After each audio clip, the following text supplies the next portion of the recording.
For an approval of the agenda. So moved. Support. Moved by Duckham, supported by Bear. All in favor, say aye. Aye. All opposed, passes unanimously. Takes us to our first opportunity for public comment. Is there any public comment? No public comment? Seeing none, public comment is now closed. Takes us to committee items. First item is we'd be looking for an approval of the minutes from our last meeting. So moved. Support. Moved by Duckham, supported by Bear. All in favor, say aye. Aye. All opposed, passes unanimously. Takes us to item B, appointments for June.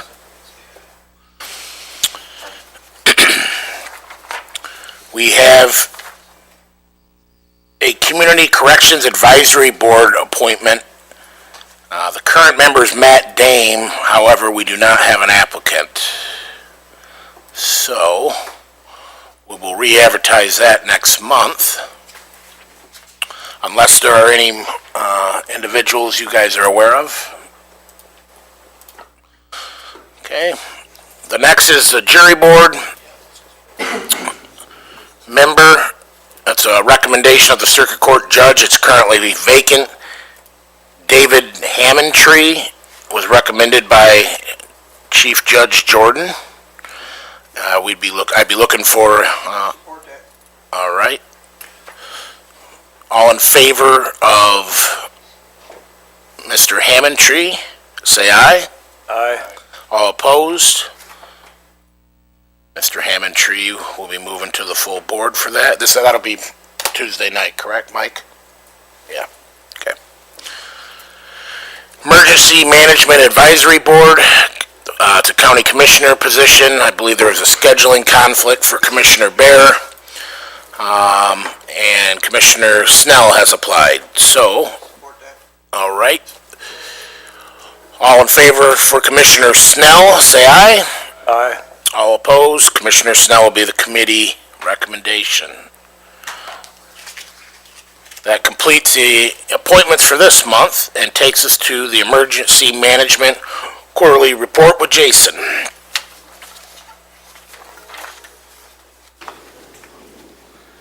Morning, everybody.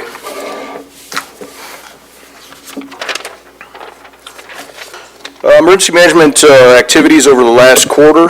I just wanted to bring everybody up to speed on our Jackson County Hazard Mitigation Plan update. Do you guys have the PowerPoint by chance? You guys have that up? Okay. Hazard Mitigation Plan update. Over the weekend, I was pleased to receive an email from the state that our plan was approved by FEMA. We'll be working with Region 2 Planning Commission on getting that adopted. I don't know the full process with that, so it's on my number one to-do list today, but our plan was approved by the state and also approved by FEMA, which we had to send it back for review and whatnot, but it did just get approved. I assume it was on Friday because I got the email late Friday afternoon. Moving on to Jackson County Emergency Action Guidelines. Our EAG review did pass the state. This is due every 5 years. That review did pass the state's final approval, so we're good to go on those for another 5 years. The 2021-2022 Hazardous Materials Emergency Planning Grant, the HMEP grant, I did submit for that. That's an annual $1,500 grant that goes towards our emergency planning for hazardous material off-site plans, which we'll talk about here in a second. The 2021-2022, the Emergency Planning and Community Right to Know Act, the Tier 2 reports every year, all the facilities within Jackson County that have any chemicals that are at the reportable threshold for the EPA have to submit their Tier 2 reports to me. Those reports have been slowly coming in. Once we get the reports, we analyze those to see if there's an extremely hazardous substances that are above the reporting threshold or at the reporting threshold rather, and then we create off-site plans for those. Those off-site plans are what we're talking about on the next topic for the SARA Title III. We develop plans that like almost for like pre-plan. We do evacuation areas. depending on the chemicals that are inside of the facility or what's being reported on their Tier 2 reports. Some of the facilities that we still have that are no longer active, such as Michener, we do still have pre-plans for those, and based off of previous Tier 2 reports and what we know are in the facilities. Moving down, let me back up, just to give everybody a heads up on those pre-plans and those emergency action EAPs for the Sarah Title III sites. We do have 41 facilities in the county that we create the reports for. The FY 2022 Competitive School Safety Grant, I worked with several districts on that.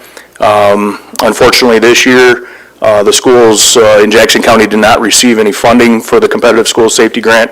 There was nothing on our part. We met all the requirements.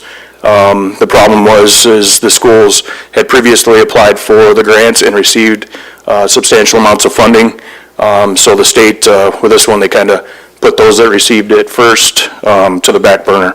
So we did review the plans, however, and everybody's up to where they need to be for state requirements.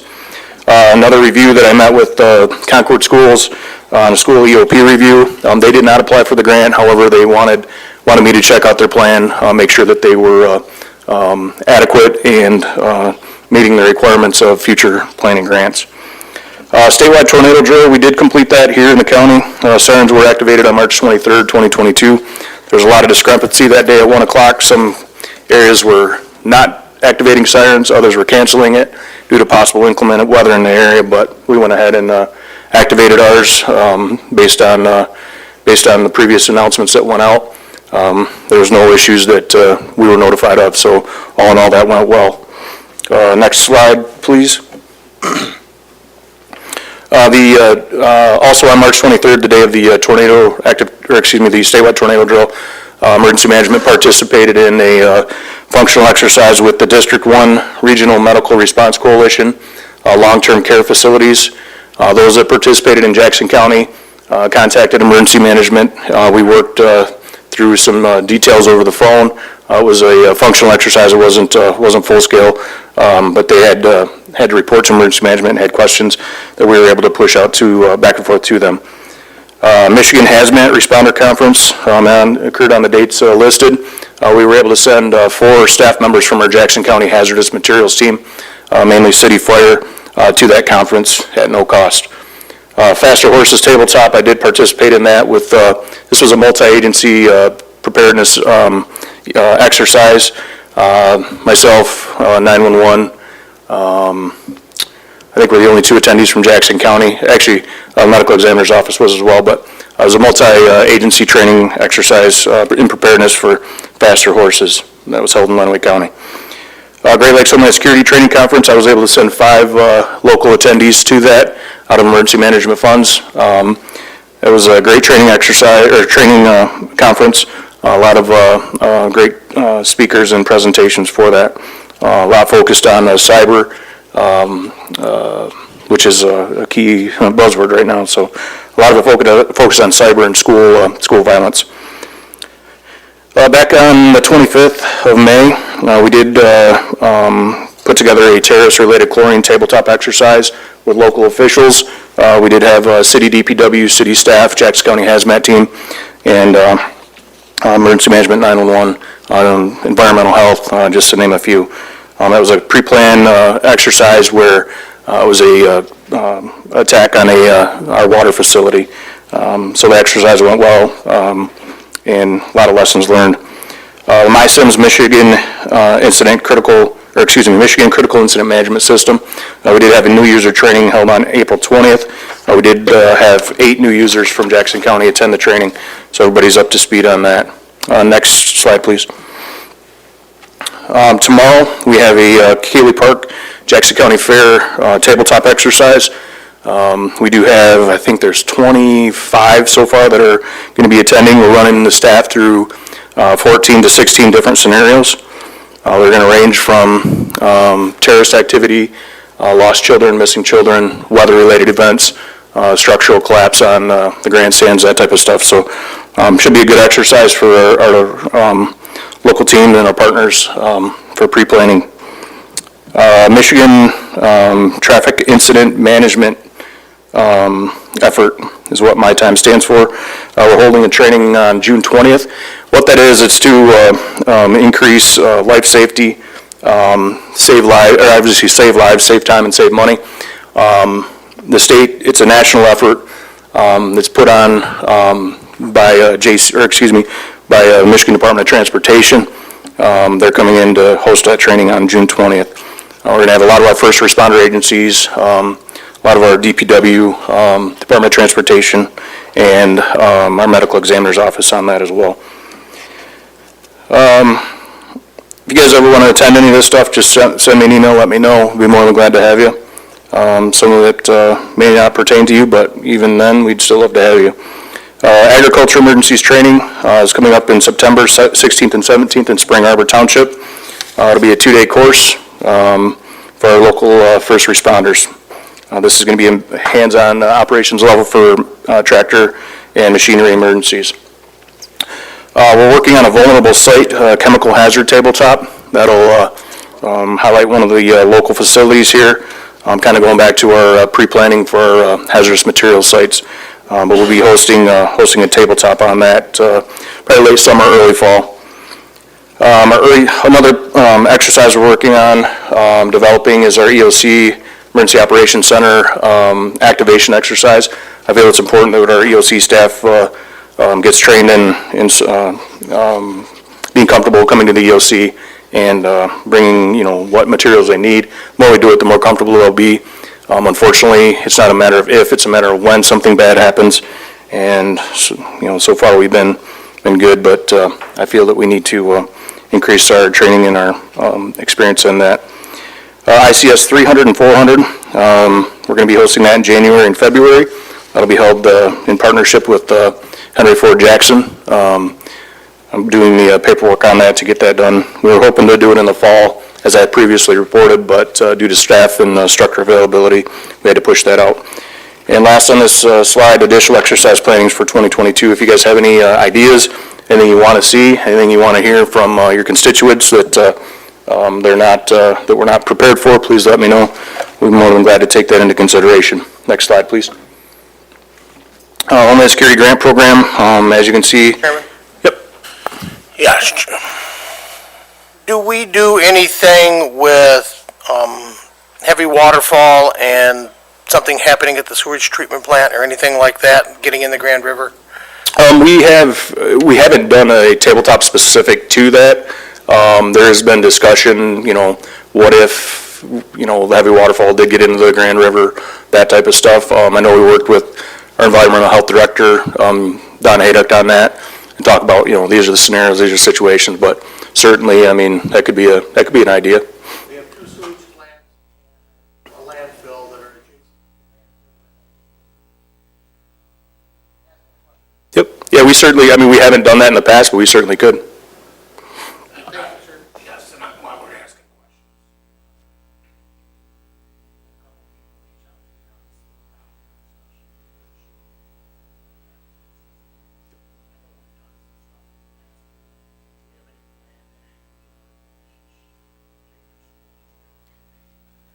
Yeah, so part of the, I'm also on the school safety committee for the state. One of the requirements for them to receive any type of funding, they have to maintain a emergency operations plan. They have to, it's very lengthy as to what the requirements are. Active shooter response is obviously the big one. They have to have, what to do for an external threat, what to do for an internal threat. They have policy on whether their doors are locked. A lot of those are individual school policies, not coming from the state. However, the state mandates for the EOP and then to receive any type of funding as far as a competitive school safety grant, they have to have the requirements listed in there. Now, with an actual going around training these schools, we do work with the Sheriff's Department. We got several, we got 3 or 4 schools lined up for the rest of the summer and then into the fall. We've done that for years. A lot of the problem, I don't want to say problem, a challenge at some of the schools is getting in to do that type of training with their staff. Schools are a nurturing type environment. And then when we come in, a lot of times they don't want to think of the bad, they kind of want to block that out. But we, excuse me, we try to stress and try to encourage as much as we can. And it also helps with school resource officers being in the schools from the sheriff department and then other township police agencies to be able to get in to run through some trainings with them. We do two types of trainings. We do a scenario-based, which, let me back up. We do a PowerPoint presentation first, talk about, what to expect, previous incidents, what, lessons learned from those previous incidents. And then, once we do that, obviously it generates a ton of discussion. And I'm a firm believer in, which is why we do a lot of tabletops, is the topic of discussion, generates, you may be thinking of one thing, you ask a question over here, and then it's awesome to see the engagement from a lot of the teaching staff and whatnot. But after the PowerPoint presentation, we do a scenario-based training, which is actually we put people in classrooms and run them through several scenarios. And that's the one that's kind of, a lot of teachers and staff don't really necessarily want to get involved in that as much as, they do the scenario or the PowerPoint presentation. So we slowly, we try our best to get in.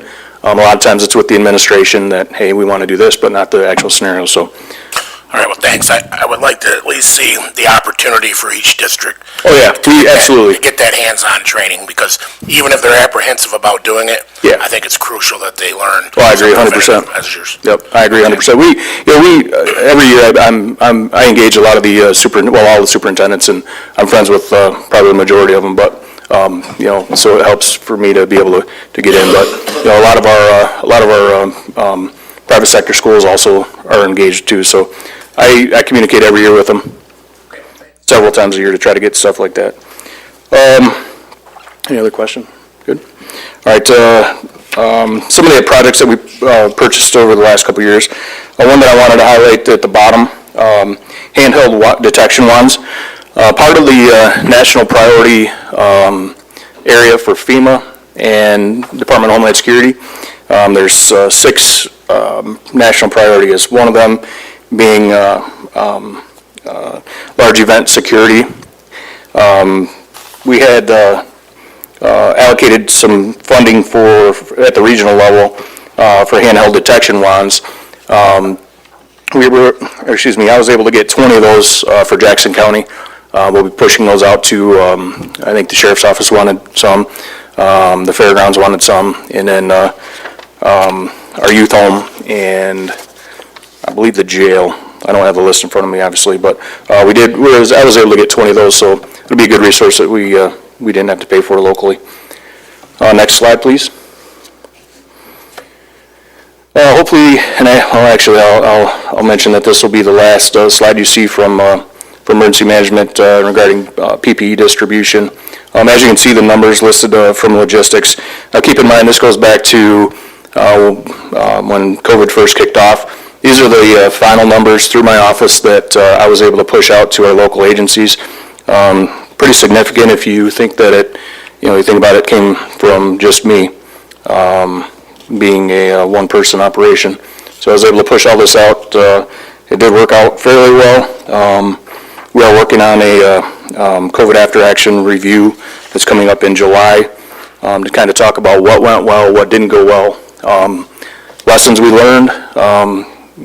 Hopefully there's never another pandemic in my lifetime, but we did learn some things, and I think it's beneficial for all of us to kind of walk through the steps and everything that we did over the last 2.5 years on this stuff. So I won't bore you with the numbers. You can read them yourself. They're listed on there, but that's what we pushed out. Next slide, please.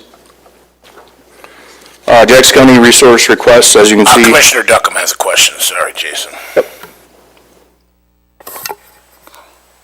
Thank you. The plan we just went through because of COVID, the scenarios and all. I know there was a plan in place. Some of it you kind of believe had to improvise and make it work better. Have all those changes been made, what didn't work so well eliminated, and what did work added back in for everybody? No, they have not. That's going to be the key highlight of our after-action review. We're bringing in outside agencies, not just internal county agencies. We're bringing in police, fire, EMS, a lot of private sector businesses that were obviously impacted and had a lot of questions for the county.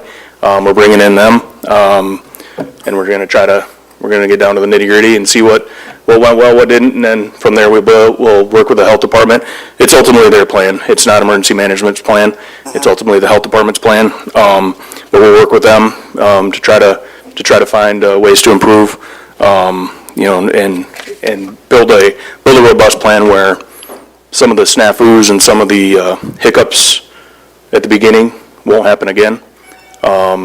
So that's where we're at with it. I commend your position and your authority and your team on how you handled it.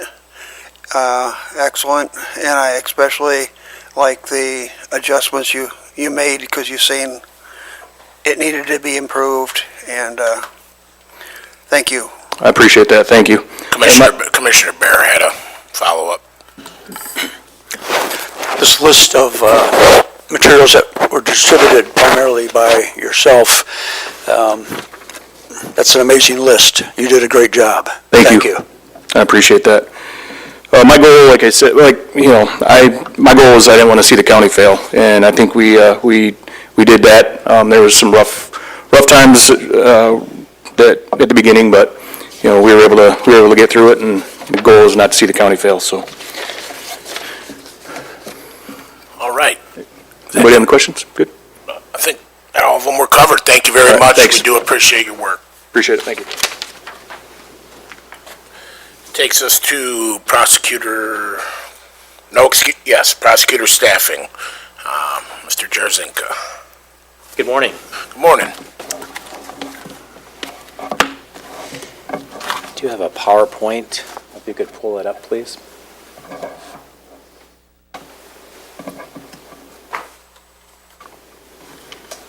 Thank you. You can go on to the next slide, please. Thank you. Well, good morning, Commissioners. I'm back here again. I was here in November of last year and asking for additional staff. And I was asked at that time to wait until budget time to make my proposal, so I have. So I'm here today making a staffing request for my office. And did the motion letter, but this is a PowerPoint to fill in some details and then take questions after that. As you can see, slide number 1, there have been a number of studies done for what is a proper staffing level. And basically the point of this slide is that the Prosecutors Association, PAM, did put together their own case-led study of 28 counties. One of those counties was Jackson. And as you note in here, they referred to and used the study or formula in the RAND study, which attached to your materials. It's a 111-page document that MIDC is going to use to basically establish what the proper staffing level should be for a public defender's office. And it's got a formula. They create the number of hours per year, 40 recommended attorney hours. And then they have this intricate case-weighted formula based on the type of crime. And if you could move to the next slide, please. Yes. Table 5.2 in that study on page 73 of the RAND study, as you see there, it basically covers the majority of crimes. And on the right-hand column, they've set forth a maximum caseload standard. The one that's highlighted is one the example is on the page, our first slide, or page 1 of the slide materials, indicating for other high-severity felonies, the maximum caseload will be 46 per attorney, as they're listing. They also indicate murder or manslaughter, CSC's criminal sexual conduct, other Class A offenses. It's interesting when we say Class A because if you practiced in criminal law, like I have for almost 30 years, we don't talk about felony crimes by Class A. We just don't do that. So to me, I thought that's noteworthy because we don't describe them. It's either a capital offense, which is a life offense penalty, or not, or felony crimes. What that refers to, Class A, refers to the statutes of Michigan for minimum sentence guidelines, which used to be mandatory. Now they've been discretionary in the last several years. So the sentencing grids basically are, they start with first-degree murder doesn't have a grid. It's life without the possibility of parole. Murder doesn't have a letter associated with it. Second-degree murder. And then it goes from A all the way down to H, I believe. So that's what that study's referring to, those letters. Next slide, please. These are numbers the best that we could put together going back to, I believe, 2019 for felony and misdemeanor cases in our office. Obviously, COVID did affect some of those numbers, but you can see that in 2022, so far from January to the end of May, felony cases per APA 77, misdemeanor 70. 2021 comparison, coming out of COVID, felonies were 193 cases per APA, misdemeanor 160. And I see why that's difficult is because one, to track them with the clerk, but number two, let's say a felony case. I mean, it starts in district court in Michigan, and so assistant prosecutors down in district court is going to touch that file. They're going to have to prepare that file. They're going to have to present that file at preliminary exam. Then it's going to go up to circuit court, and another assistant prosecutor is going to be handed off that felony file. So they're going to be working that felony file, handling it in circuit court, getting ready for trial. So there is some crossover there as well.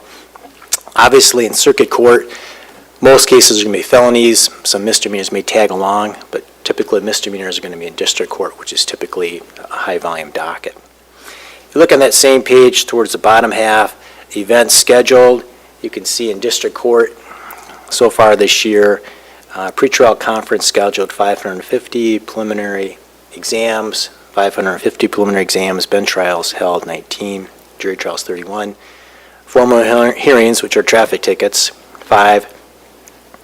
And then in circuit court, pretrials scheduled so far for the first part of the year, 632 pretrials, 1 bench trial, 32 jury trials. PPO violations, which are civil in matter in nature, 75.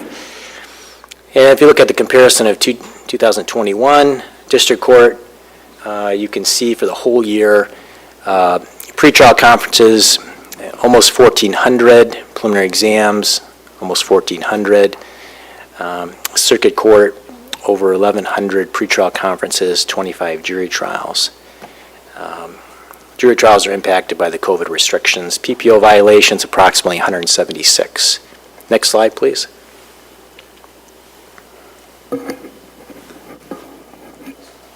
Yes. So, did you miss a slide? I'm going to go back one, please. I think that's going forward.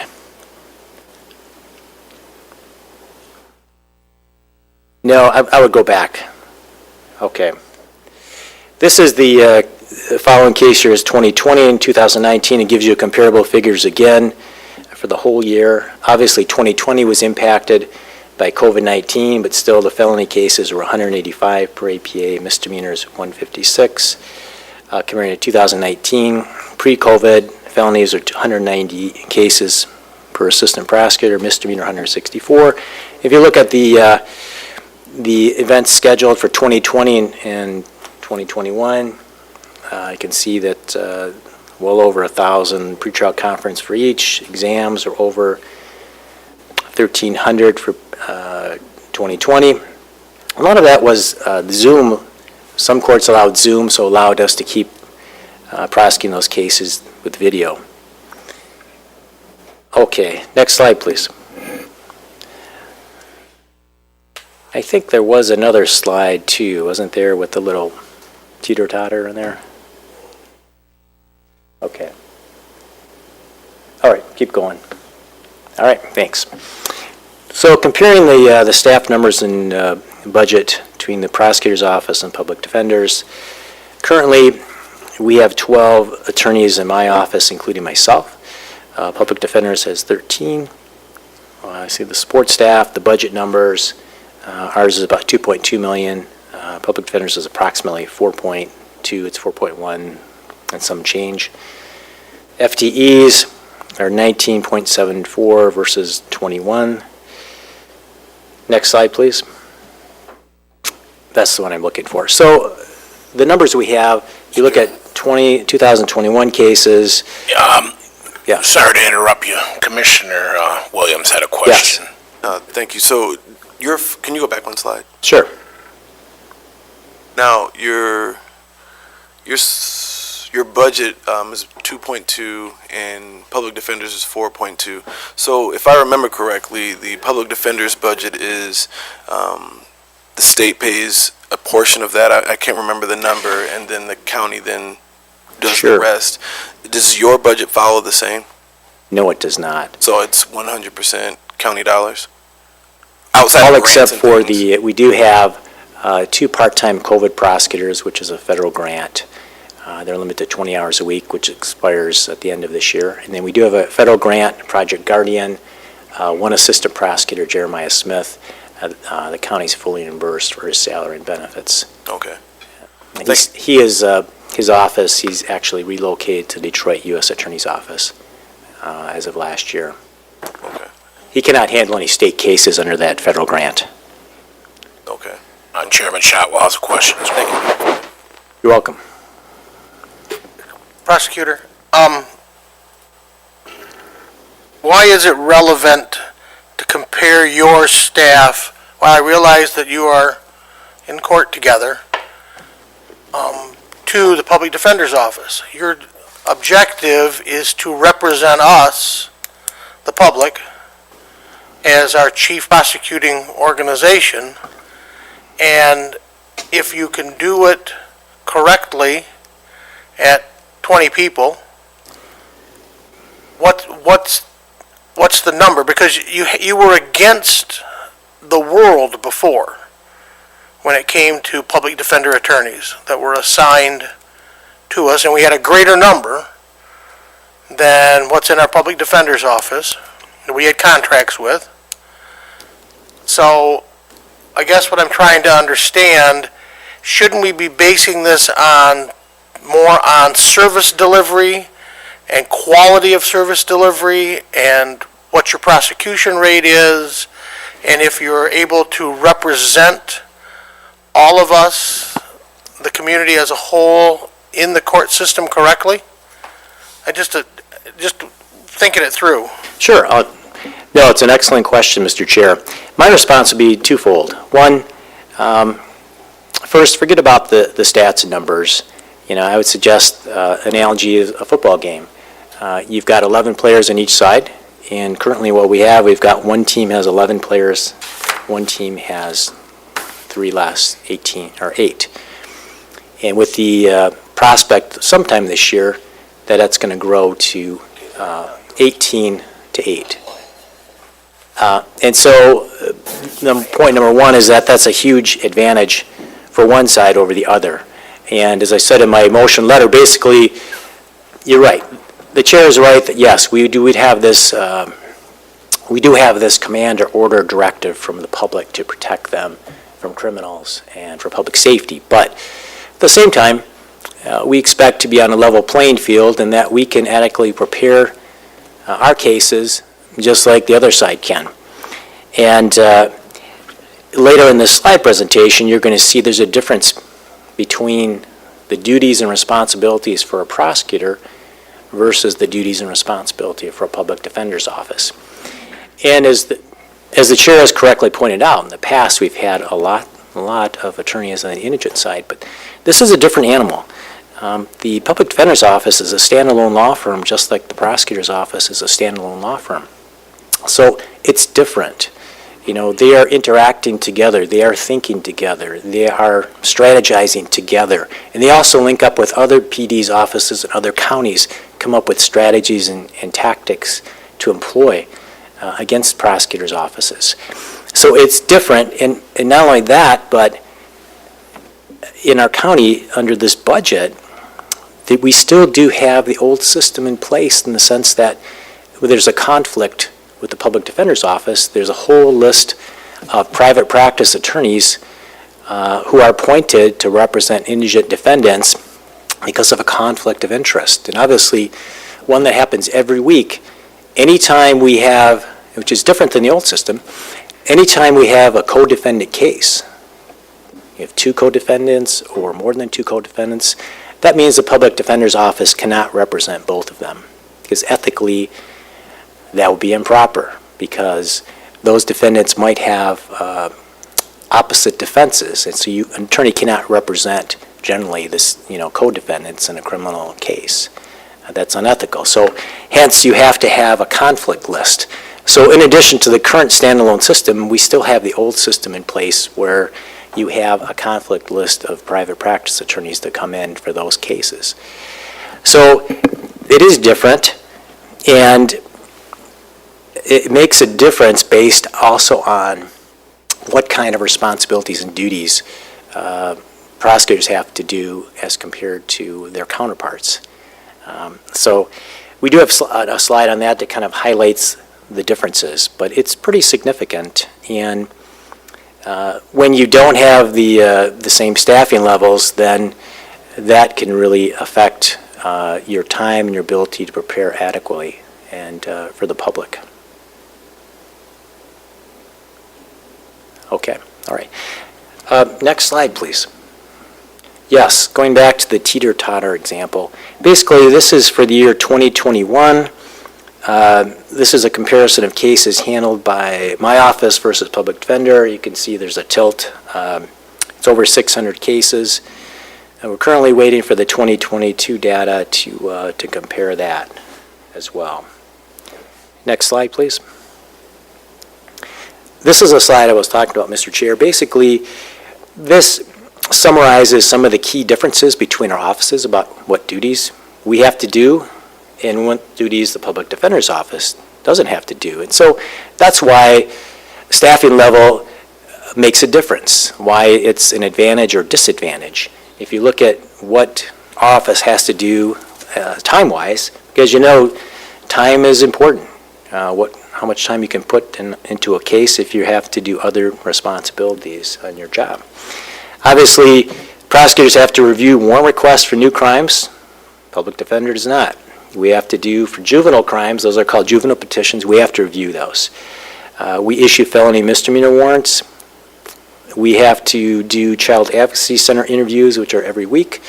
It doesn't sound like a big deal, but if you look at the chart that's going to come up, usually that's averaging close to 300 interviews. And what that means is assistant prosecutor has to be present Monday through Thursday, either the morning or afternoon, available to do an interview. And based on the numbers, we've been averaging about 5 a week. So that, when you have a docket you have to prepare for, trials you have to prepare for, that's a crunch. And so even myself, my chief assistant, have filled in because of time crunches with our staffing to make sure we get those done.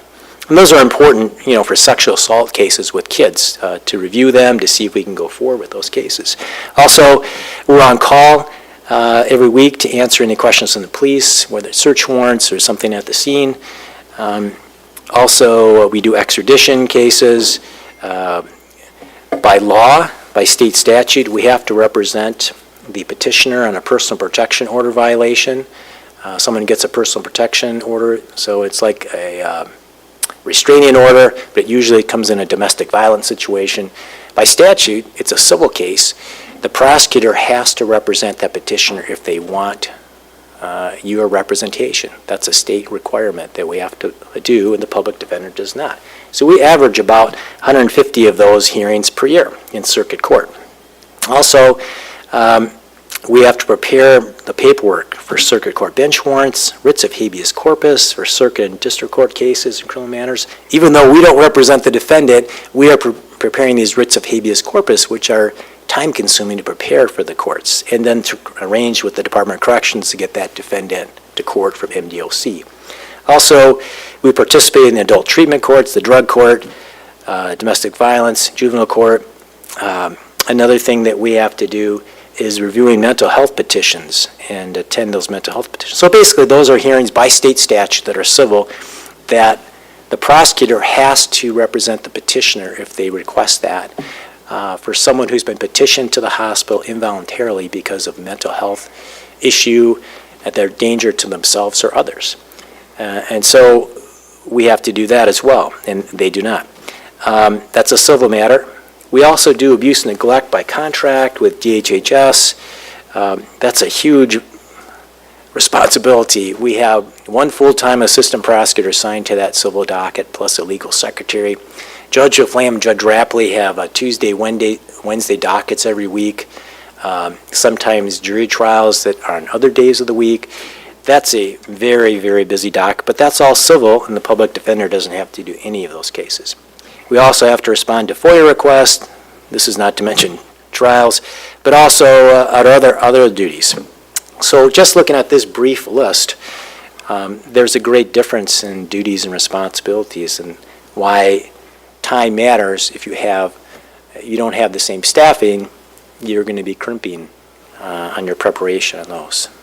Next page, please. Again, you've seen this before. This is kind of another comparison about how many cases get generated by warrants. They have to be reviewed by somebody in the office. Public defender doesn't have to do that. Someone's got to be reviewing these warrants that came in.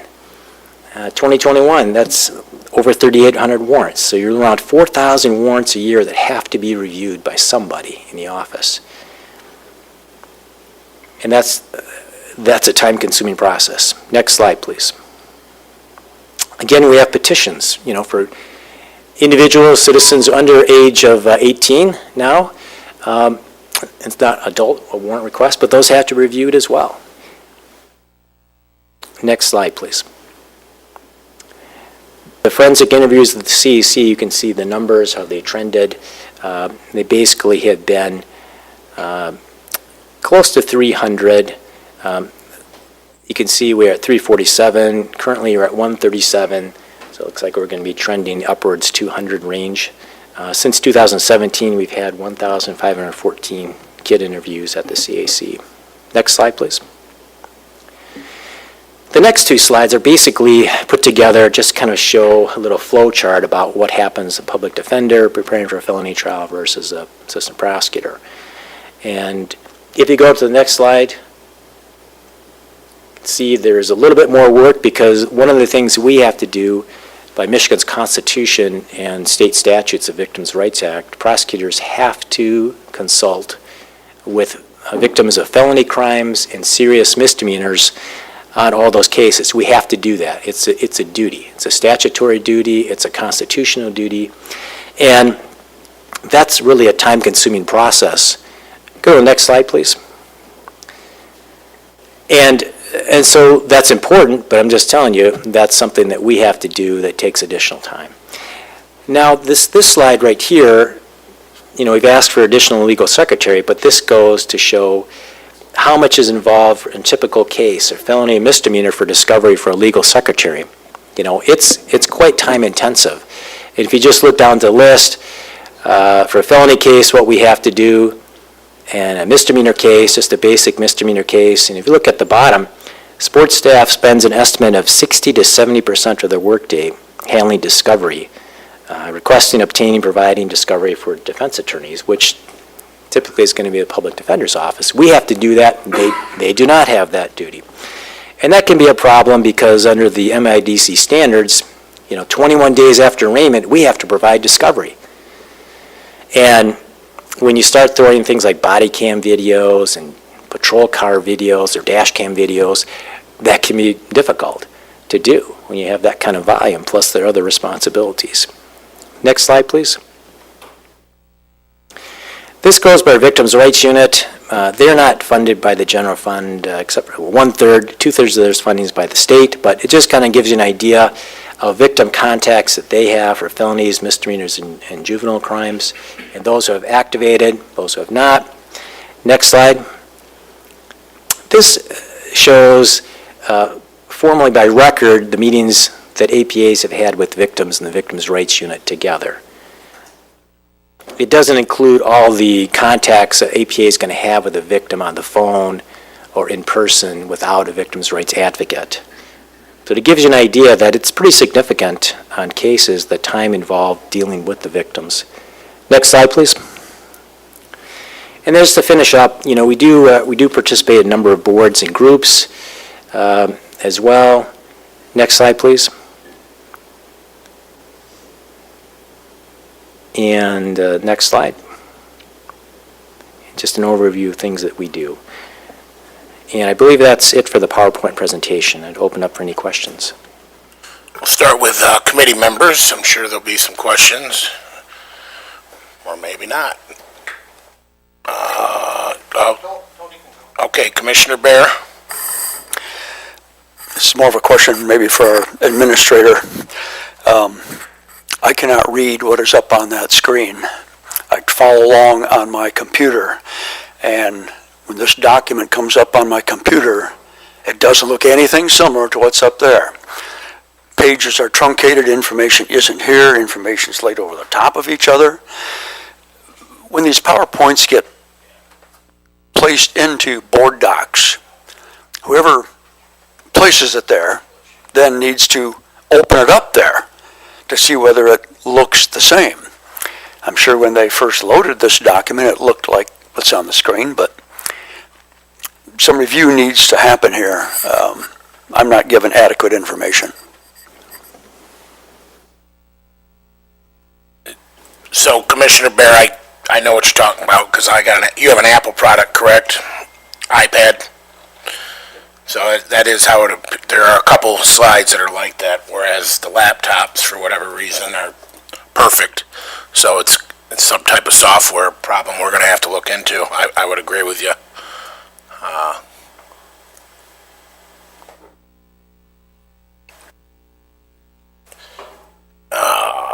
I'm going to go with committee members first. So Commissioner Williams. Thank you, Mr. Chair. So it's been a couple days since I've looked at your information, so I'm trying to scroll through here quickly, but the cost, what is the overall cost that you're looking The for? overall cost, working with Cecilia Anderson, there's an attachment here for 3 assistant prosecutors. One would be, those 3 would be Jeremiah Smith, who wouldn't be at starting salary. He'd be at his current level because he went to Project Guardian in order to have his position reinstated when that grant is going to expire in April of next year. He'd have a position to come back to. That's one of the 3. And then 1 legal secretary. So if you look at the cost, I believe it's in with equipment is $407 for those four individuals and the equipment. And this isn't just a one-time, one calendar year type job. This is moving forward. Correct. Yes, it is. And then I guess my last question is for administration. I guess the easiest way to ask it is, can we afford it? I know it's kind of a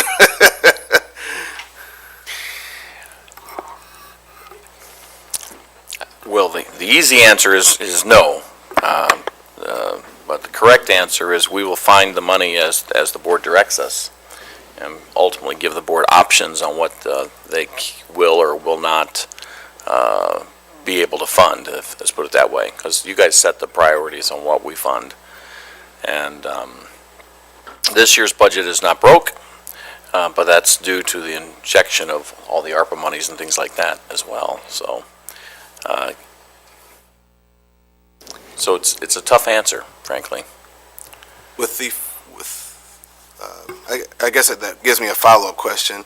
At least for the first year, would we be able to use any ARPA dollars for this? And then the following calendar year, make any budget amendments if necessary?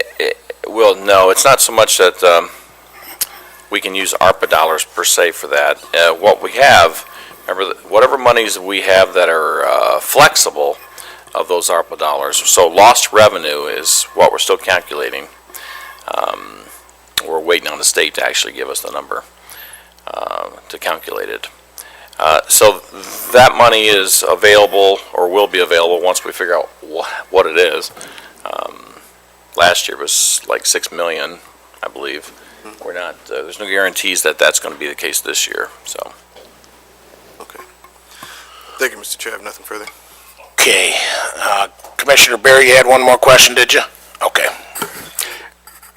Well, I'd like to say prosecutor has my full support on every bit of this request. The public defender office is well funded. so that the indigent accused are well represented, as they should be. And our prosecutor is one who represents the victims, represents the community. So I think the victims and the community should be well represented as well. And if that requires more staff, I'm 100% back of that.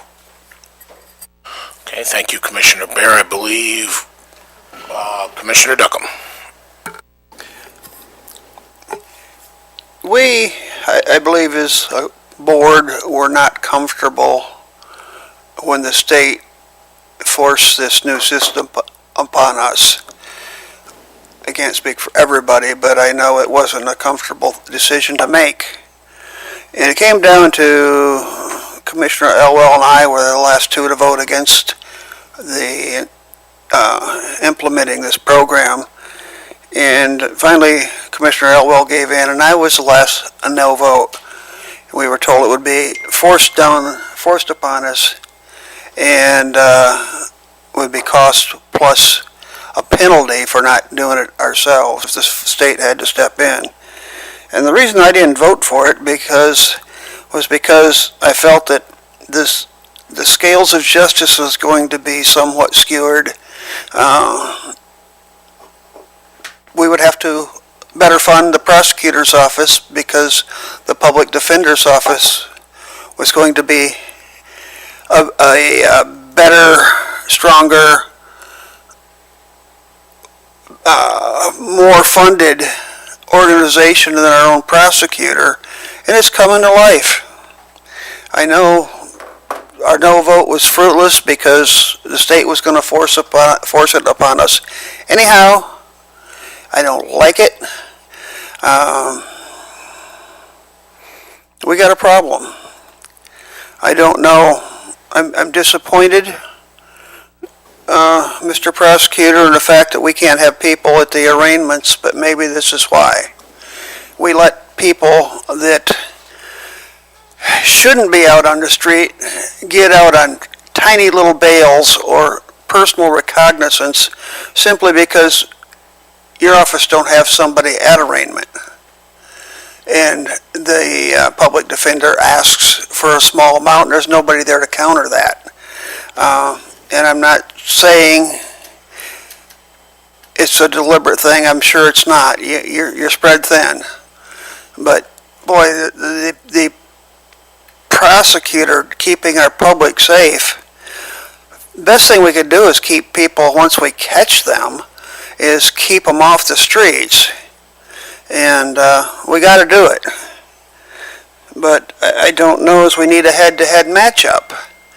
The state funds the public defender. They don't take care of your office near as well. I don't know the answer, but I just know what our budget is, and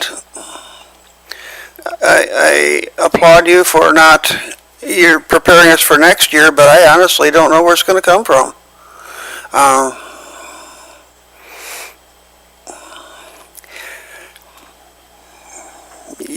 I just don't know what to say. You knew the job when you got into it. I feel for you. I don't know where the money is.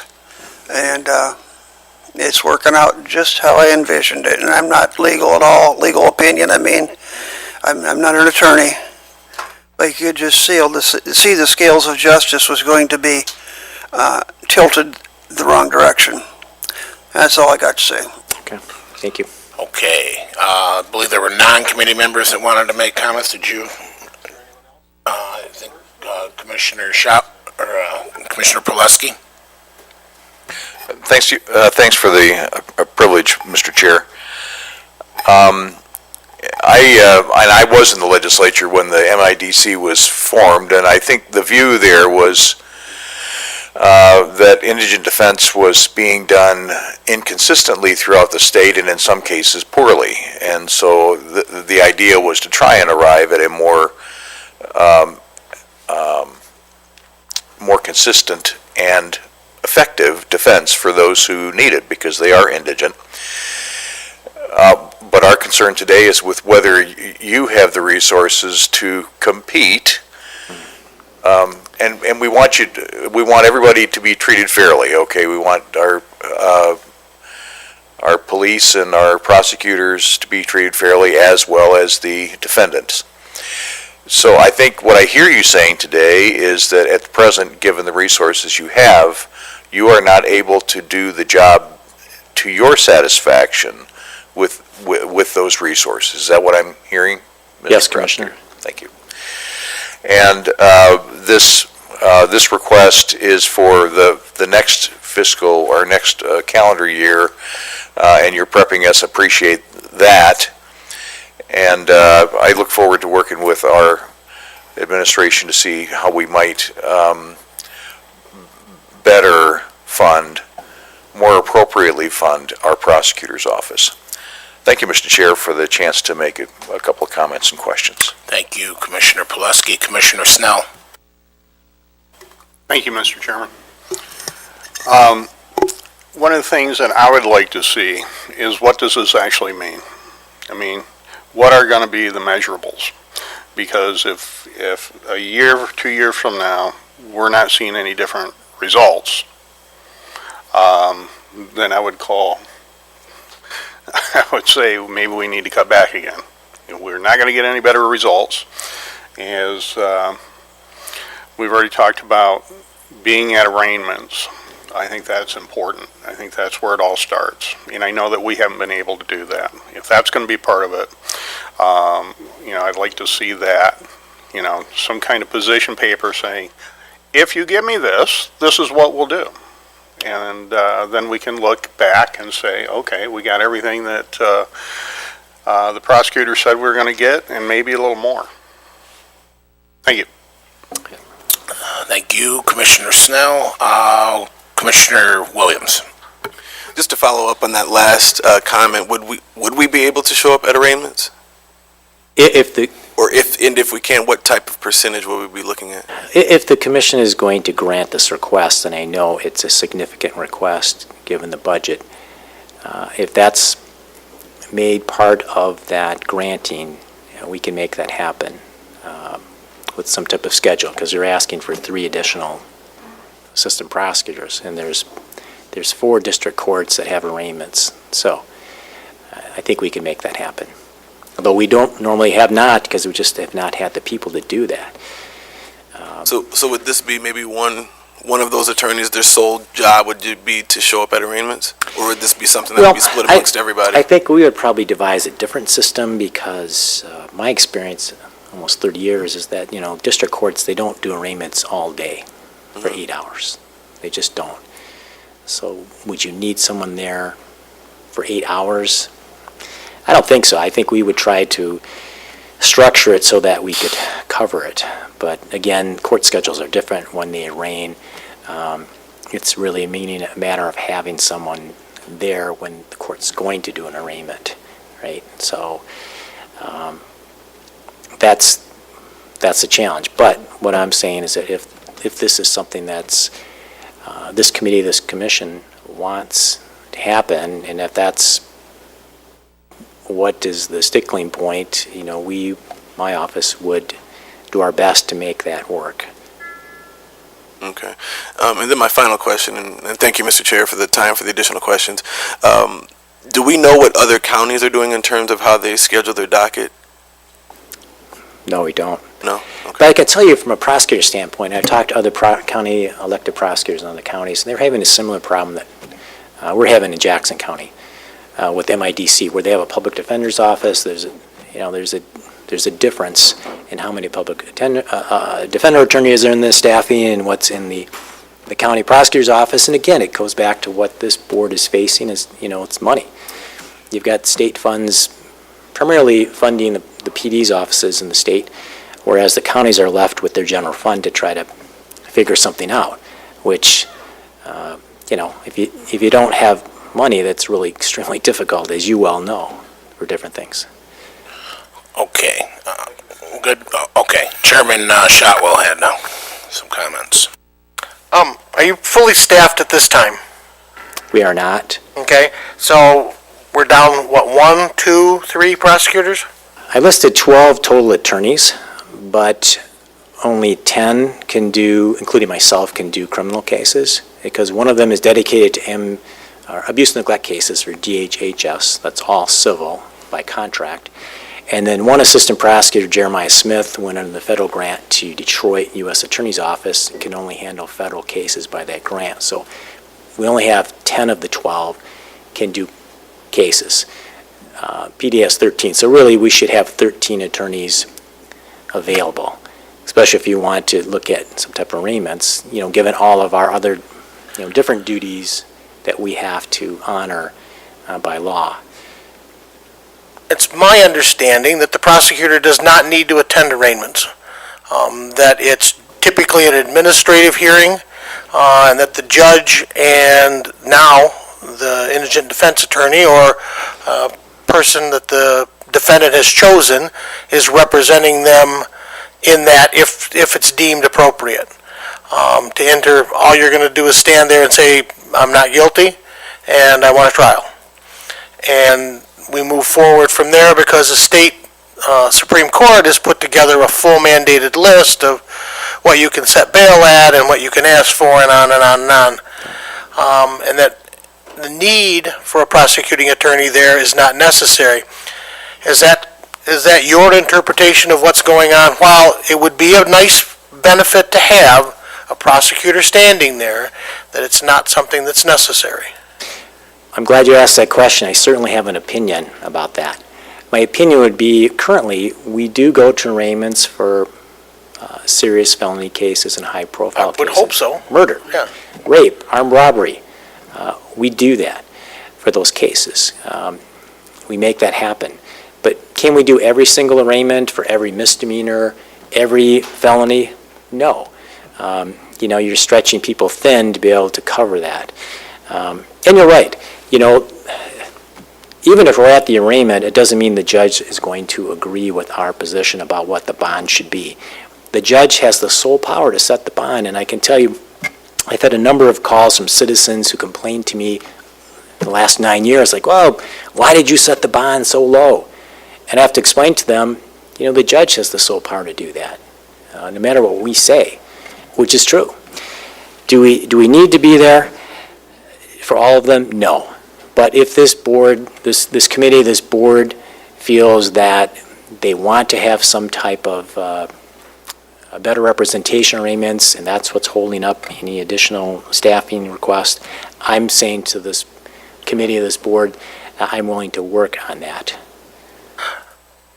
My concern is, first, you're getting to total staff level, number one, and I appreciate people come and go. I do understand that.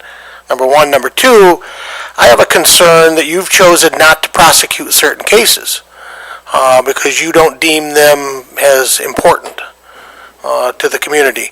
And I would hope that if we happen to add one additional prosecutor, that you're willing to make sure that you prosecute that stuff and that you consider giving up the other stuff that the prosecutor's office doesn't need to be doing.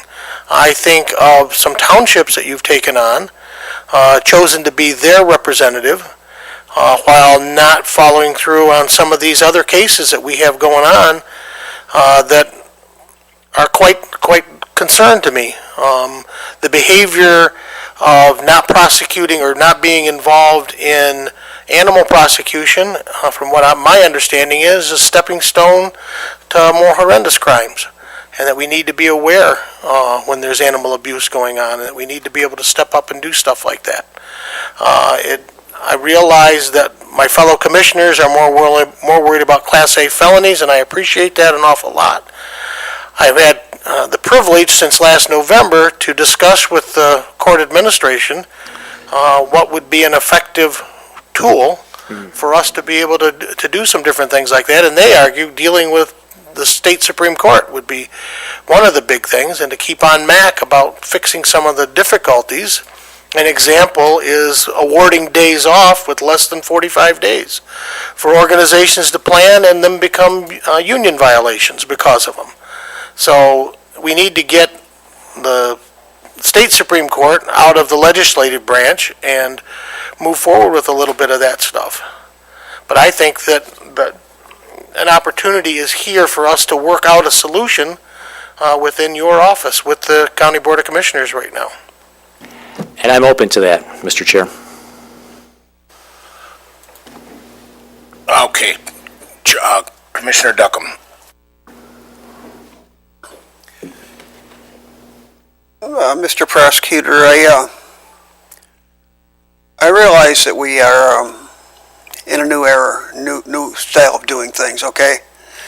And I guess my question to you is, going into this new, with a public defender set up like we have, maybe we didn't realize what some of your responsibilities were going to be and how many people you needed to cover different type situations and scenarios. So I could give you that. If you're truly just a couple, 3 people short, and then you've got your office covered, I need to know, will that work for you and the public get the protection from crime that we want? Or if what's going to happen if the public defender gets 2 more people after we give you what you need? Are you going to now need 2 more people too? Or do you have all your duties covered with the 3 people we could give you now, or 4 people? Well, that's a good question. You know, they basically have been approved in the budget for 4 more attorneys and 1 legal secretary, so that would raise their number either to 17 or 18 just for attorneys. So if the court or the commission somehow finds in the budget to grant this request, you know, we would still be at a disadvantage from that standpoint. Would we be in a better shape? We would, yeah, if we had additional staff, absolutely. But it's like what I said in the opening part of this talk, you know, the analogy of the football teams. Obviously, if you have more players on the field than the other team, you certainly have an advantage. As far as preparing, as far as sharing the workload. You know, because I can tell you right now, in my office, you know, most of the public defender attorney cases, you know, they set most of the felony cases in district court for preliminary exam. And then when they get to circuit court, they set most of them right away for a jury trial. There isn't really a lot of discussion about working out a plea agreement or accepting one. So, and if you have more people on your office or team, you have a luxury that you can do that. You know, you can make those demands. I just, like I say, it's a new system. It is. Okay, the game's played a little different now. I don't want to get into, you say this will put your office in good shape. I don't want to get into having to count ears and divide by 2 to find out, oh, we need more because he got more. If you can cover your office, you can cover your office. I mean, it would be a scenario where maybe they would have 2 public defenders sitting there against your 1 prosecutor. But they still, each side has a turn to talk and present their argument in a case, I would think. So we probably can't keep up on a 1-to-1 basis, but I'll give you maybe, just going into this, you actually cut yourself short a little bit. And if we make that up, I want you to win. Okay, I'm not against you, but just got to understand what's going on. Thank you. Sure. Okay, thank you, Commissioner Duckham. I'm going to just I have a few comments and some questions. Without a doubt, the unfunded mandate from the state, you know, on the defense side, and that's exactly what it was. I don't want to get into that debate because that is what they did. It's created a problem. I think some lawmakers might have had good intentions, but I think others had other intentions. And if you look at it nationwide, you can see what happens when you weaken a prosecuting team. Anarchy starts happening. So we definitely want to make sure that you have the tools that you need. I believe in that. I would encourage you to get fully staffed to what you are budgeted for. I mean, that's crucial. I know it's not easy. But this is if my math is right, a 20% increase in staffing that we're asking for here, and that is not an insignificant amount. That's a lot. And my main question to you is, from my understanding, and you didn't have those numbers unless I missed them, because I did have the same problem that Commissioner Bear did. The caseload isn't actually up, it's just that the defense team now is going to things that perhaps they didn't in the past. Am I understanding that correctly, or is your actual caseload up as well? I don't think the actual caseload is up itself, but I think the activity and strategies by the Defender's Office has impacted preliminary exam schedules and jury trial schedules.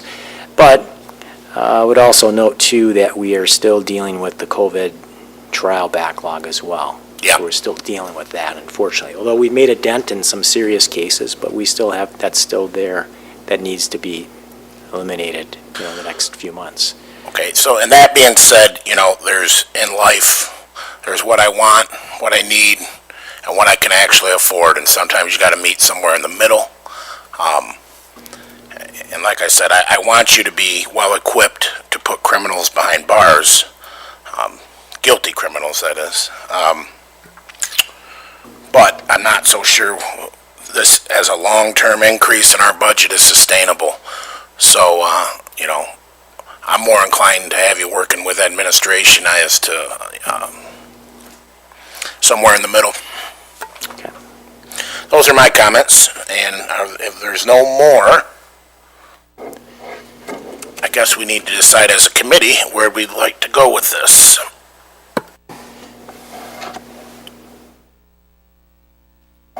Commissioner Bear. I move that we pass this on to the full board for consideration.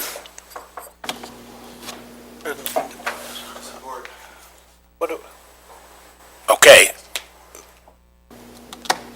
All right, so gentlemen, just so you know, if we pass this to the full board and it is voted down at the full board, there would be no increase in staffing at all, but the motion's on the floor, so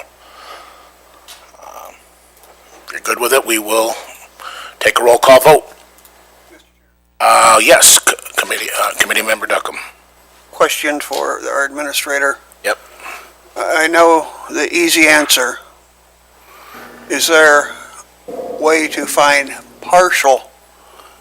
This is his budget request for next year, as I understand it. Is that correct? Correct.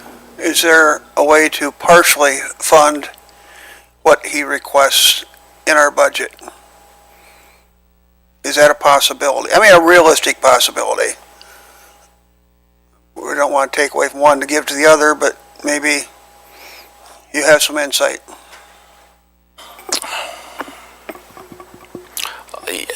The answer hasn't changed. It's simple as this. Our revenue does not keep up with our costs. Inflation, especially today, is even worse. We're still fueling, I think the sheriff's got at least 100,000 extra just in gasoline or something like that. We haven't got the JDOT's budget yet, but I'll be working on it. So, it's a difficult proposition. We need to look at the numbers more closely. We're still assembling the budget.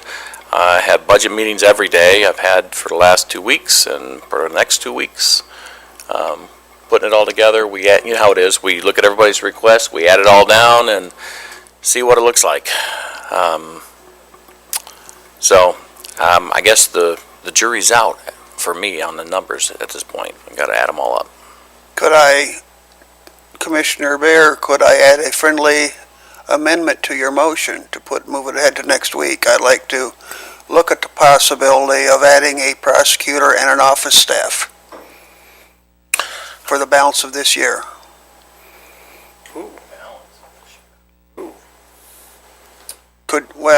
Maybe that's Make short-sighted. sure we're in order. Might take that long to get somebody hired. Motion on the floor.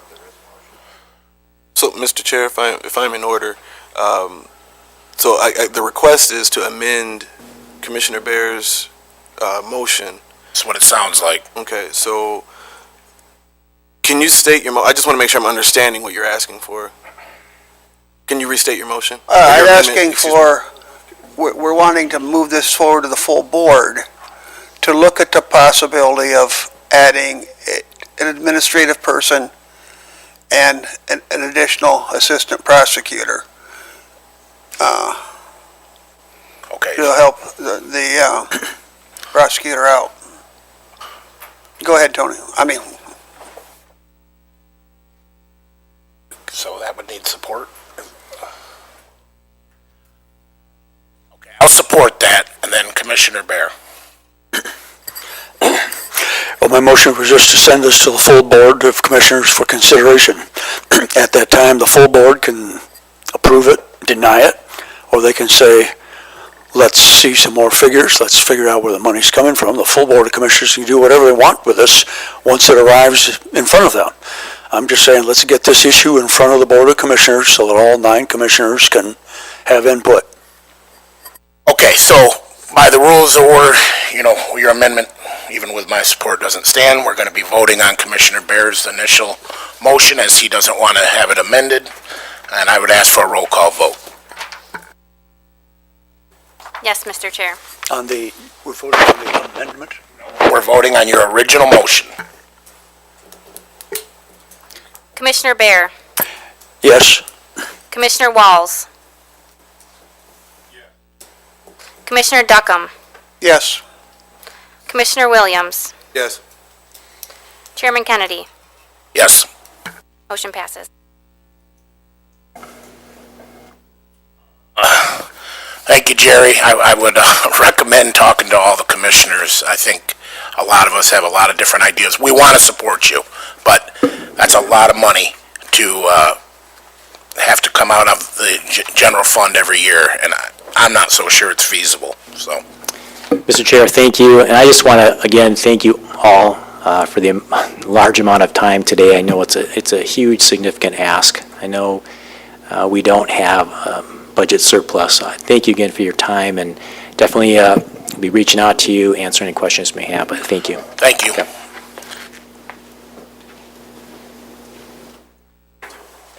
That takes us to Jackson County Department of Transportation. There's several items today. We are 40 minutes left, just so you know. I can be as quick as you guys want me to be.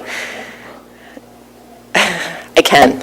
All right, so our first item is the oil and gas lease for the Bailing Road pit. This is a lease for, I apologize, I don't know how to pronounce the company's name, Coughlin Land Services, for our Bailing Road pit. We did compare this to an existing lease we have for our Clark Road pit, and it is comparable. Same dollar amount, $50 per acre. This pit is 189 acres, so if there's no oil found, it would just be the $9,450 that JCDOT would receive. If there is oil found, then we'd get 1/8 of the income from the material removed. This is it will be an active pit for us. We need to work into our budget to mine some more gravel from it. That will not interfere, this lease will not interfere with us mining our material. And then we do have some farm leased property that it doesn't interfere with also. Committee members, any questions? Commissioner Bear. Thank you, Chairman. Good morning, Angie. I'm surprised at the price of this. It's a 5-year lease for a total payment to the county of $9,450. That seems extremely low price to me. You say this is similar to the Clark Lake pit. At the Clark Lake pit, did they find oil or gas that they could extract? I do not believe, no, they did not. So, okay. Has the Clark Lake contract finished its 5-year duration? Yes. Oh, I can look at Mike, he's answering. Yes, sorry, I'm not familiar with it exactly, but yes, it's done. Right. So I've read all these documents. You say that the pit will remain in operation so the county Department of Transportation can extract the gravel that they need. Yep. Reading this information, there's a house on the site, there's a residential well on the site, there's agricultural land that is being rented out and farmed right now. Before I make a final decision on this, I would like to see some kind of a site plan. Where are they going to put I mean, how many acres of land are they going to actually occupy or take up for this oil gas exploration? How would they access the site and get out of the site? How would the county still be able to extract the gravel we need? How would the farmer still be able to plant and harvest his crops because he has a lease? So those are the questions I would like answered, and for me, that'd be easiest to see that on some type of a site plan. Okay, we can request that. We do not have that at this time. Okay, thank you. Any other questions, committee members? If not, I'd be looking for a motion to forward this to the full board. Moved by Wells. Support. Supported by Duckham. All in favor, say aye. Aye. All opposed? Passes unanimously. Takes us to the pavement marking contract. All right, so this item is one of our typical MDOT contracts for our safety grant or a federal aid project. So it's doing the pavement, marking the edge line on roads that have never been painted again. So we've done this the past 2 years, I believe, and this is completing our edge lines of our county. It's $117,900 total project cost, and $106,100 is covered by the grant, and the rest is local match. It's approximately 58 miles of roadway that would be painted, probably next construction season at this point. Any questions? Committee members, any questions? Seeing, yep, Commissioner Bear. What is, Administrator, what is the dollar limit that this committee can approve? 75. Okay, so we can't approve this today, all we can do is move it on to the full board for approval. Okay. Then I would move that we forward this on to the full board for consideration. Okay, that's moved by Bear. Is there support? Supported by Walls. All in favor, say aye. Aye. Aye. All opposed? Passes unanimously. Takes us to South Street contract. This also is an MDOT contract for our South Street repaving project. It's a wedge and overlay project. It's 3.54 miles. Unfortunately, this was out to bid 2 weeks ago, I believe, on a Friday, and it came in 29% over bid, so we had to reject bids on this. And when you do that, you have to make a change to your project of some sort and put it back out to bid. Our engineering team reviewed the bids, and it is the HMA that's high. We were trying to get it paved this year, because if anyone's drove South Street, it needs it this year. Sorry, what's HMA? Sorry, hot mix asphalt. Thank you. Yep. So we're reevaluating the project, and we're going to put it back out to bid with a extension of the contract, so they have until the end of next construction season to get it done, hoping that not having such a tight timeline will drop our prices. But eventually, when it gets there, the amount of federal aid that we have is $538,099 for a $657,000, $421 project. Okay, committee members, are there any questions? Here. Commissioner Duckham. Question on the request. Seems to me we have two requests rolled into one. We have a request for the project, and we have a request to allow the chair to be authorized to be the second signature.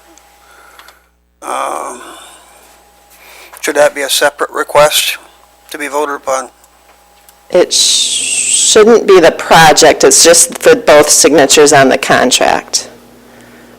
No, we're not voting on the project, we're just voting for signatures. Yeah, the project has already been voted on by the board when it was brought through Jax. Okay. Okay, if no other questions, be looking for a motion to forward it to the full board. Make support. Moved by Bear, supported by Duckham. All in favor, say aye. All opposed? Passes unanimously. Takes us to the McDevitt Avenue non-motorized path maintenance agreement.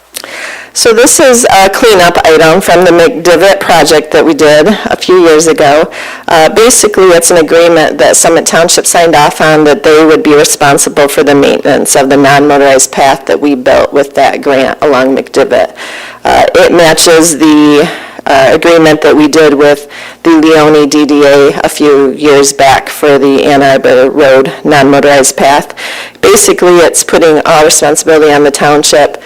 We do, and we have been since it was built, doing some work for them, but they pay 100%. So like signs and different things on there, they will contract with JCDOT to have done, but they pay for all of that activity. Okay, any questions, committee members? I'll be looking for a motion. Committee member Bear. Your documentation here says there's no cost associated with this. So I guess that's under our limit to approve it at committee. So I would move that we approve this agreement. Support. Attorney's coming. Sorry. Attorney coming. Full board has to approve the chair's signature on the contract. It's not about the purchase, it's about the approval of the contract. Yeah. As I understand it. You're talking about McDivitt, right? Yep. Yeah, because it's a long-term contract. And it's multi-year. Correct. It's 75,000 or multi-year. So if we have a multi-year agreement, it could be under 75,000, still have to go to full board. And on the agenda there, it always says under type, it should say full board. All right, then I'll move that we pass this on to the full board for consideration. That's motion by Bear. Is there support? Support by Walls. All in favor, say aye. Aye. All opposed? Passes unanimously. Takes us to item I, Leone Township Primary Roads. So this write-up is regarding the county's portion of the recreational marijuana taxes in the amount of $208,000. Leone Township, I don't remember the date, but they made a motion and approved to match any amount that the county was willing to put forth on primary roads. And again, remember, primary roads are 100% JCDOT responsibility. So we have been talking with them. We've had a few meetings. Actually, Jim Coe was there at their work session this morning to talk about this again. But as you see in the write-up, we're requesting the use of those funds to match theirs to do as many of the primary roads as we can. We've listed, on the map you can see in the red, the roads that we're recommending to do. There's an additional 2 roads that we're working with, and I don't know the outcome of this morning's meeting, but that they were proposing to possibly put another $100,000 in above and beyond if the county board chooses to add those 2 roads. At the end of the day, what is proposed to happen is the 208 from the county and about 300-ish thousand from Leone, and then JCDOT is, we don't have the cash outlay, but we have budgeted for labor, so we will provide the labor and equipment, and the money that we're getting from the 2 other agencies will match, or provide the materials. So we're working together, the 3 agencies, to pave primary roads in Leone Township. I'll support that. You making a motion to forward it to the full board? Okay, motion by Duckham. I'll support it. Is there any questions from committee members? Well, committee members first, and then I'll go to non-committee. Is there any? Commissioner Williams. So this isn't really a question, just more of a comment. I've been racking my brain over this, trying to make a decision on the matter, but I'm struggling with the funding source. I see it's, we have the money coming from the recreational marijuana taxes that are there in Leone, but I'm just struggling with the funding source of this. When we have, I think it's fair to say that it's more than individuals that live in Leone Township that go there to buy their goods. And so I struggle with that, this funding source being used for this particular project. Yeah, I guess that's my only comment. I'm just struggling with the funding source. Okay, any other committee member comments? I'll reserve mine till the end. If I may, Mr. Vice Chair? Sure, Chairman Shotwell. I initially had the same thought process that made me hesitant about this, but then realizing that these are primary roads and the amount of time that every Jackson County resident spends on them. When you look at the actual axle count and everything like that, it's not just Leone residents driving on it. And we've programmed our portion of the marijuana money to do everything I think we possibly can to stop it. We've hired additional officers with it. We are using it for counseling. We are doing everything we can that way, and that we still have this money available. And these are primary roads, which we have to pay for anyway. I think that it is an appropriate use, and I think we could really help all the citizenry if each one of the townships could put together a program like this. Prior to the road situation that we're in today, there was a time when the road commission had a rotating fund, which has been deemed you can't do anymore. So we had a rotating fund where the townships would put up money and the road commission would put up money to get additional work done. And that's how a lot of townships got a lot of their roads paved, was able to do that. And I think that this is an opportunity for us to get primary road surface taken care of that we're not able to step up and do otherwise going forward. Thank you, Mr. Chair. Commissioner Williams. Thank you. So let me ask a question. So if we didn't have these tax dollars, how else will we fix these roads? So there is one of them, I think it's Sutton, there is a federal aid project in 2025 or 26. The rest of them, we don't have a plan to fix right now. Okay. What would potentially be a funding source then? Our MTF, MTF. 100% JC.MTF. I take it that your budget wouldn't allow for it, obviously. No, not yet, at this time. So potentially later down the road, this could be a possibility. Probably 4 or 5 years from now.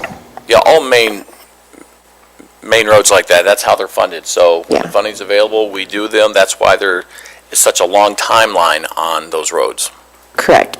Plus, again, that would be 100% JC.budget budget in 5 years. So our money wouldn't go as far as if we are able to work with the township and use some of their money. Administrator. If I just might chime in just briefly on that too. And I understand your concern there, and I understand what Commissioner Chairman Shotwell's saying. And I'm with Angela on this. If we can leverage additional dollars, township dollars for primary roads, we really should. Because those are monies that we would never have available to us to do roads, and it just speeds the process. And I think it speaks volumes to the condition of roads and the funding situation that the townships are willing to step up and spend this money, because we're talking probably $300,000 plus from them. That's a significant amount of money from a township. Correct. Thank you. Nothing further, Mr. Chair. Yeah. And, I would just step in to say, I've worked hand in hand with Leone, and it took a lot of back and forth to get them to commit. And like Angie and Mike's saying, these are funds that we would not have. So by doing this, you're essentially putting the whole county ahead of schedule, because we're getting these projects out of the way with money that we would not have otherwise.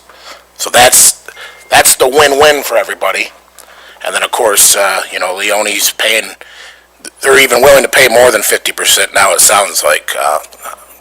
Fingers crossed, yeah. But they've already approved up to $210,000 on their board level. Commissioner Bear. I'd like a motion that we send this to the full Board of Commissioners for consideration. Support. Okay, Mr. Chair, yes. Go ahead. thank you. I think this is a creative way to get some I know. roads done.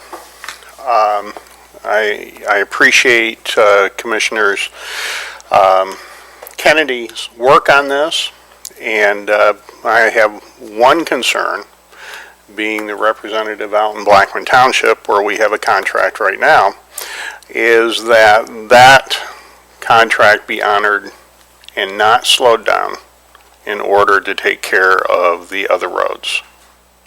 So we have told Leone that this would be done late fall, because we have our construction schedule planned already, and Blackman roads are ahead of it, yes. The roads that are scheduled for this year. Yep. Commissioner Pulaski and Thanks, Mr. Chair, appreciate the indulgence. And I guess my first question would be, with respect to the recreational marijuana, the county's recreational marijuana revenues, I think I'm correct in saying those are unrestricted. In other words, it can be used for any purpose. In other words, it's like general fund money. So we're taking monies that could be spent for any general purpose. For example, to fill the prosecutor's hole that he described us this morning. I mean, that's an example of the sort of money, sort of things this could be spent for. And we're having difficulty enough with our general budget that it seems to me, I question the wisdom of setting the precedent of using these dollars for this particular purpose, realizing the value that of attracting the funds from Leone. I understand that, and that's completely understandable. But I'm very concerned about setting the precedent of dedicating effectively general fund monies to road purposes. Thank you, Mr. Chair. Can I add something real quick? Yeah. So with I mentioned that South Street was rejected because of the HMA hot mix asphalt prices. That was upwards of $120, $130 a ton. Right now, the reason this deal for this year is really, I think, a smart use of the funds is because we have our pickup price for the year. It expires at the end of this construction season. And our JCDOT crews are placing material, and it's about $84, $85 a ton. So it's cheaper than industry doing it right now. If we wait until a future year to use funds to do any type of road work, it's most likely going to be in a considerable increase for the hot mix asphalt price. So it's something it will be at the end of the year, but it has to happen this year. Otherwise, it could be, a couple $30 a ton more to place it next year. Okay, thank you. As far as I'm concerned, when it comes to wisdom in this county, getting roads done and getting ahead of schedule is forward thinking, and I thank you for doing the work, and we have a motion on the floor, so we'll take a roll call vote if we could, please. Yes, Mr. Chair.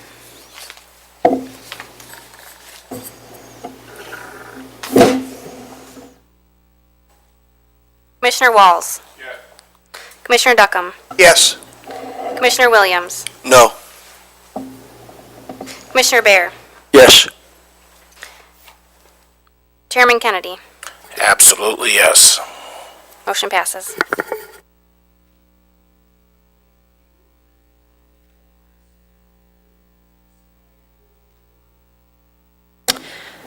All right. Can you bring it up for me? Well, they bring that up, so I'll just fly through the pictures, because we have a lot of pictures in here. But the first couple slides, number of slides, are last year's construction projects. You guys have seen these throughout the year, because we present to you monthly. But to summarize it in a semi-annual report, I didn't do that. I'm not on the internet. I'll move forward for the sake of time, and then we can catch up. But for our 21 projects, that first map is a map you've seen. It shows all of the various projects we did for 21. The bottom line is it looks like a lot of work, but remember we did some pavement marking. So a lot of those lines are those pavement marking projects, unfortunately. For 21, we did about 12 miles of surface improvements. 9.14 were in Blackman Township, and just over 2 were in other townships, and then only 1 mile of federal aid got done last year, and that was the McCain-Robinson project. Then the pictures, you just slide through pictures showing those miles of roads we did last year. All right, here we are. and I had to laugh. I almost took it out, but Kelly got really creative with her names on these slides. So the engineering, she's got my name on that one. And then when we get to the other, oh, no. All right, we'll just continue going. You guys have it hopefully on your iPads and things. Yeah. Yeah, but we print it as a PDF and upload it. That's why. Yeah, I think the other one was a PowerPoint file that was uploaded, so if you open it, it does do funny things. So if you just print it as a PDF and upload it, you should be good. Just a helpful. All right. 21 projects, getting through those. 22 is probably what you guys really want to know about. Steve Moran is our Director of Operations that oversees these construction projects, so she put his name on his badge. It was cute. So for 22, we've got 58.34 miles of road improvements we're doing this year. It's mostly on local. That does not include Leone, by the way, if that goes through at the full board. 14.62 miles are in Blackman Township, 14.64 are federal aid roads, and then just over 29 miles are other township projects. So you'll see in your PowerPoint that we have the list of the other township projects. Gives you all the different fixes, the tos and froms and the mileages for the other townships. And then we've got some pictures of work we've actually gotten done so far. And like Walker Road, Barson's Road, those are ones that JC Crews actually paved. So you'll see the existing road looks terrible. And then we did a wedge and an overlay on that. And then we'll do a chip seal on top of that.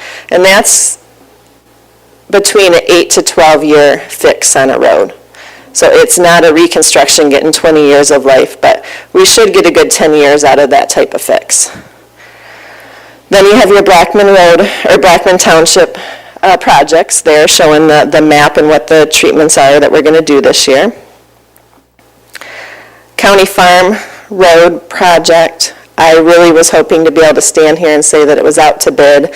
We're still waiting on that final last step from the EDA, which is a letter saying we can put it out to bid. Everything's done though. It's in the clear. We need that letter to put it out. But that project will go out to bid here shortly. And construction schedule is kind of up in the air with the way industry is with schedules and materials. But we'll communicate that to you and the public as soon as we have any details on that. Then the next site is our South Jackson Road Bridge. That project, the design will be submitted here in the next couple of weeks, but that most likely will be a 23 construction season project. It would be a box culvert instead of a bridge like you see in the picture. Then we go to the Territorial Road and Clark Lake Road, if anyone's drove it. Territorial is complete. That was a wedge and overlay, so we did a thin, about an inch layer of asphalt and then an inch and a half on top of that to get us probably about a 15, 17 year fix on that. And then Clark Lake should start this week, hopefully. Then we go to Hollaball. I would have stood here 2 weeks ago saying it would be done this year, but with our response on the South Street, we are doing a last minute change to allow that to carry over to 23 if the contractor wants to, giving them an open schedule, hopefully driving our prices down a little. But that project will be out to bid shortly, and a contractor will be award that project through the MDOT process. Last year, we did the McCain Road on the next project. This year, we finished that project by doing the Robinson Road recycling with our crews, and then the contractor does everything else on that. And that will complete that federal aid project. All right, it's up and running. The next slide is our preventative maintenance South Street. Talked about that already today. Projected, we'll go back out to bid for the next bid cycle to get a contractor awarded. I'll let you guys know what our final changes were. At this point, because we know that the road is in dire need of some paver patching out there, I think we're going to back off some quantities, have JCDOT crews do the really, really bad places with some of our safety patching money that we have, and then have the contractor do the 1.5-inch overlay on the contract next year to get that within our budget. And then we're on our McCain, oops, we're both controlling, I got it now, thank you. McCain and Deering Road roundabout. Before we go into the next couple projects, I just want to remind everyone, the reason we are looking at changing our intersections from either two-way stops or three-way stops, four-way stops, or even a signal to a roundabout is because of the safety factor of it. In a traditional intersection with a signal, you have 32 conflict points. With a roundabout, you have 8.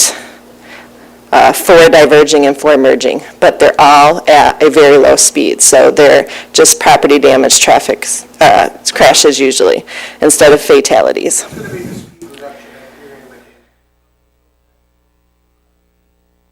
Not the roundabout. The roundabout is a 20 mile per hour. Yep. So the next slide shows what the design layout is. We've coined it as the peanut roundabout. This design allows us to stay within the road right-of-way and not have to purchase right-of-way from the property corner where the house is pretty close to the right-of-way line. So we've worked with them, and this is the design we're going with. Our redesign will be submitted for final obligation end of July. Construction in *23. And then we have our Horton Road and Springbrook Road intersection that received safety grant funding. This project was submitted last week for a GI, which is just the MDOT looks over the first set of plans. They'll give us comments, and then we'll have a public meeting to present this to the residents out there and the public that wants to come and talk about it with us and answer any questions. But that will be constructed in '23 also. Our next one is our Springport Road Rives Junction intersection. This project, again, it's getting submitted the end of this week for GI. We'll get our comments back. We'll have a public meeting, answer any questions, make any final changes based on those public meetings to our plans and our project, and get that going for a '23 construction. This one you can see has a lot of body language. Yeah. The Commissioner Bear. Springport Road and Rives Junction Road public meetings, do you have the dates for those yet? No, we are submitting these plans this week, and then depending on when we get the comments back from MDOT, we'll make changes to the plans, and then we'll have a public meeting to present the most up-to-date plans for the project. Thank you. At that public meeting, then we'll incorporate any changes, yep. But I will let you know when we have it. I think did I end by saying that's a '23 construction?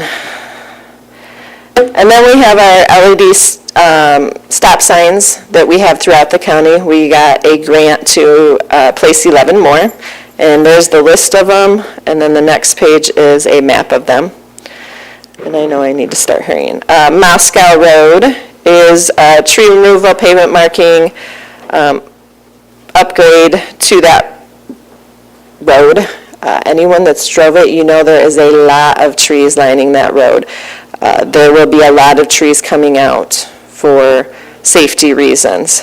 We are working with residents to get signatures on forms for that to find out if they want the wood or not. But that project will be going forward and will happen probably this winter because of the restrictions for tree removals. The next project, same thing, North Concord Road. Same type of project, tree removals, pavement markings, and sign upgrades. Most likely construction this winter. Rives Junction Road is the same thing, construction this winter for trees, pavement marking, and sign upgrades. And then we get to our horizontal sign delineation project. This project is I believe, obligated already and will be either constructed late fall or early spring, depending on the contractor's schedules for this. Our road safety audits, we were awarded 4 in the last safety grant cycle, and we have already done the Spring Arbor one. The other 3 will be, I'm not sure the schedule, but soon we'll be doing those. And again, those are where we have a third party go out and survey the road and make recommendations to different fixes, whether it be drive access points, trying to get a singular access point, limiting some driveways, or just one of them in the Spring Arbor was another roundabout suggestion. So just looking at the crash patterns and the pedestrians and the cars and making recommendations. And then when we're not doing projects, we have been busy doing other things this year. We had our first aid CPR training with a number of our operations people, and engineering and admin came in and did that. And from that training is when we found out that our defibrillators were expired. And I did talk about that once recently, but we got a grant to replace those. So we have our new defibrillators, 9 of them, that we paid just under $10,000 for. We did start last September. We split our safety day into 2. We used to do just 1, but it made sense to our leadership team to do 2, so we started doing a one for winter operations, and then we just completed our one right before construction for construction season. So you can see in the pictures there, we had trainings on the various equipment, the roller, the paver, the mill, a bobcat. I got to drive a bobcat. That was fun. Okay, 5 minutes, yes. All right. So we're doing a lot of training with our crews. Our safety committee, they're focusing on a lot of different tasks this year. The picture just shows the cleanliness of our facility. So a before and after there of our shop. We try to recognize our employees as much as we can. This year we had 1 master designation for a mechanic, and then we have a number of anniversaries there on the bottom of that slide. Our McDivitt Avenue project, you guys were aware of the NACO 2021 award, and unfortunately we didn't get them in here in time for when they were due, because I didn't know the names of the awards, but we just recently received 2 more awards for the McDivitt project. One was from the APWA for the project of the year in the category of transportation, $5 million to $25 million. And then the other one was Engineering Excellence Award through the American Council of Engineering Companies. The new loader, you guys remember that? Then just some of our winter maintenance items. We did get our salt barn complete. Remember, that's a state salt barn paid for by the state. So there's some pictures in there showing that. And then our history over from 2016 to this last winter, showing our salt usage, the tonnage, and then the cost, and then the actual unit cost, showing the trend of the salt and the chloride per ton and per gallon prices. Everyone's favorite patching, we're out there patching, and those are the 3 different types of patching we do: Dura patching, the Python, and then hand patching. Dust control is, we're doing our dust control spraying. Those are the townships that have been completed as of June 2nd. And then mowing as of June 2nd. And then this is just a review of our last 30 days service requests. I know you guys feel it. I get lots of emails, but wouldn't be a shocker to know that potholes was our number 1 in the last 30 days, about 350-ish number of calls or emails about potholes. But you can see in the bottom that we are working hard to try to close them out. The red is closed, the green's open. Any questions? All right, thank you very much, Angie. Is there any questions? Thank you. Yep, Commissioner Duckham. Angie, the tree work we're going to be doing, is that contracted out? It will, for the federal aid projects that I talked about, it will be. It's not yet. Okay, how about the balance of that? Say that again? Anything that isn't federal, we're not getting into the tree cutting business, are we? No, we still have our contractor that is cutting. We have one crew working throughout the county. Thank you. Yep. All right, thank you very much, Angie. Have a great day. All right, thank you. No problem.